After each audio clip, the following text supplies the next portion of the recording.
This link is for 5th grade, going along with the story My Great-Grandmother's Gourd. If you go ahead and turn your hardcover treasure textbook to page 330 and 331, this is where we're going to begin. First off, I'd like to go over the vocabulary words that we've encountered in this unit. We have scorching. Scorching means extremely hot and dry. Gushed. Gushed means flooded out with sudden force. Landscape. A landscape is a scene or view. Parched. Parched means very dry or thirsty. Brimming. Brimming means filled to the top and almost overflowing. Scrawny. Scrawny means very thin or skinny. Gnarled. Something that is gnarled has a rough, twisted look. Progress. Progress means forward moving or improvement.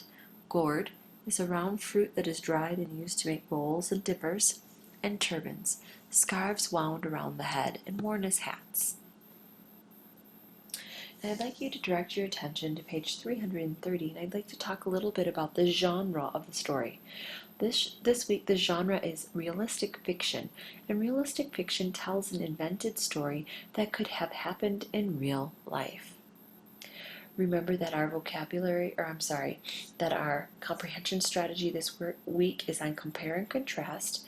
Remember that as good readers, you identify similarities and differences between characters and events as you read. Comparing and contrasting helps you remember and organize story elements and details. And with that being said, you're going to use the graphic organizers that are located on practice book page 98. So we'll be filling that out as we read the story. And mine looks a little bit different, but of course this would be one circle, this would be the joining part of the circle, and this would be another circle. And you have two Venn diagrams, and so this is what we're going to be referencing to. Alright, with that being said, let's go ahead and begin reading the story. My Great-Grandmother's Gourd. It's by Christina Kessler and illustrated by Walter Lyon Crudup. I'll always remember the first day the blue pump worked. The men in their turbans and the women in their twabs laughed and chattered as the bright, shining pump was filled on top of the old well. Imagine, said Ibram, the village chief, no more camels, pulling water for drinking and washing and cooking, no more filling of the old trees to get us through the dry season. Progress has come to our village. Now I want you to think about the new pump in the village. In what ways is getting water from the pump different from the old ways? How is it different than the old ways? Think about it. No more camels pulling water for drinking and washing and cooking. So the old way to get water would be here. Villagers used camels to pull water, and villagers filled trees with water. Okay?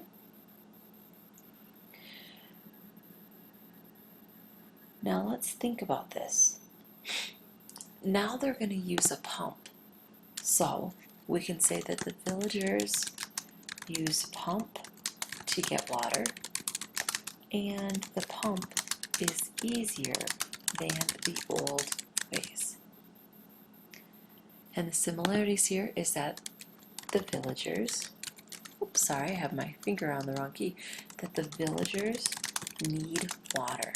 Okay, so they need water, and the old ways was that they used camels to pull water, and villagers filled trees to store the water. But now they have a blue pump where they're going to get water, and it's going to make things easier than the old ways. So they say. Ahmed, the barber, called out, "Who shall take the first pump of this fancy new machine?" Silence filled the air until Hanan, the neighbor, said, "Let it be a child to show how easy it will be. Fatima, you pump, and we will watch the water flow. Inshallah." I stepped to the long handle so hard and smooth in my hand and pulled down. A soft creaking noise filled the silence. Everyone watched without speaking a word, but not a drop fell.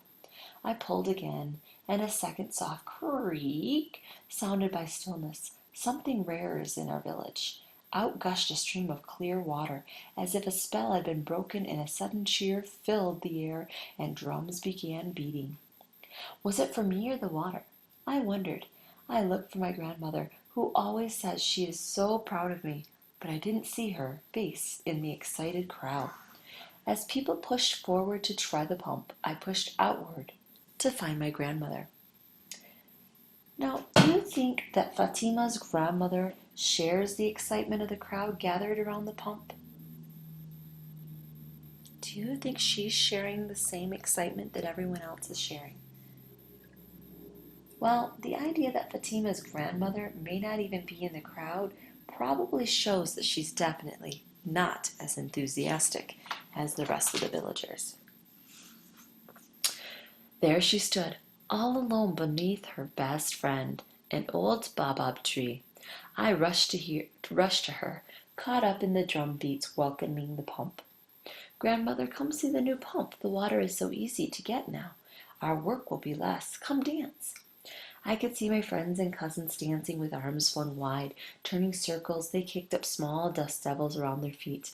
I wanted to dance too, for the drum beat was powerful and excitement was calling me. Grandmother looked at me and then patted the gnarled trunk of the great baobab tree and her work-worn hand and said, "Go dance, child. Drink the fresh cold water, and soon I'll be there too." Now, I can infer that Fatima is happy about the new pump, although the author does not directly state this idea. She participates in the celebration to welcome the pump. She dances around it and encourages her grandmother to celebrate. How do you think grandmother feels about the pump? And what inferences can you make that she feels this way? Well, I can infer that grandmother's not happy about the pump. She does not participate in the village celebration. She is not excited by the drum beats or dancing, and the grandmother does not even use the pump. I ran back and danced with my friends, celebrating the new pump, but my grandmother did not come. Every morning I raced the girls of the village to the pump. The first one there got to pull down the long, shimmering handle for as long as she wanted. Filling buckets and tins, heads, pans, and gourds, I raced to the well each day, hoping to be the first. My grandmother spent more and more time with her friend, the baobab, leaning against her great trunk, resting beneath its wide-reaching shadow, watching the girls and women walk to and from the well, watching and waiting for what? I didn't know. Now, how is grandmother's reaction to the pump different from what the rest of the village people are doing? How is grandmother's reaction different? Well, Fatima's grandmother is not happy about the pump. After the celebration, grandmother does not even use it. She spends her time with the baobab tree watching people use the well. And since they're using the pump, their reaction to it is much different from grandmother's reaction. Early one evening, after the food had been eaten and the sun's heat was only a whisper on my skin, I joined my grandmother beneath the tree. Grandmother took my hand and placed it on the ancient bark of the tree trunk. She didn't say a word, but her sadness was loud. "Tell me, grandmother, what makes you so sad?" I asked as I looked deep into her eyes. "Is it the pump? Don't you like it?" With tired eyes, she looked at me and said, "The rains are nearly here, and still no one works to prepare the trees. All the years of my life, drum beats would fill the village and voices would sing and chant as we all worked together. But now there's only the creak, creak of metal, and no one works together or works at all to prepare the trees." Gently patting the trunk, she said, "I always called this my great-grandmother's gourd, the name my grandmother called it and my grandmother before her." I smoothed the twab around her wrinkled face and said, "But grandmother, with the pump we don't need the trees. The day of storing water in trees is of our past." She let my hand go. "Grandmother," I said, "that was then, and this is now." So what was life like for Fatima's grandmother when the villagers prepared the baobab trees? And how is life different for her now that the village has a pump?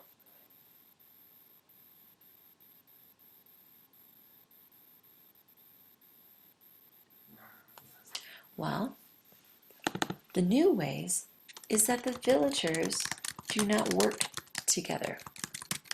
Okay? There is no singing,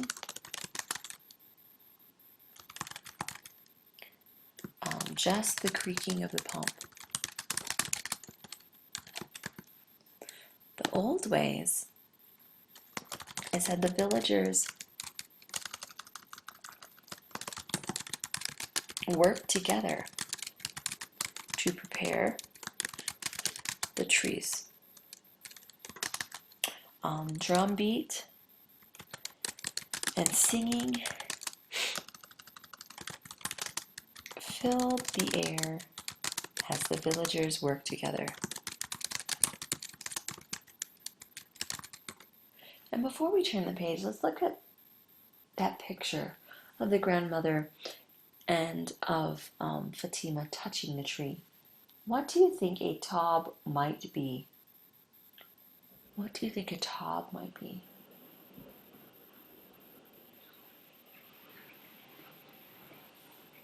Well, on page 336, the author writes that Fatima smoothed the taub around her grandmother's face, and the illustration on page 337 shows that she's wearing a cloth that closely covers her head.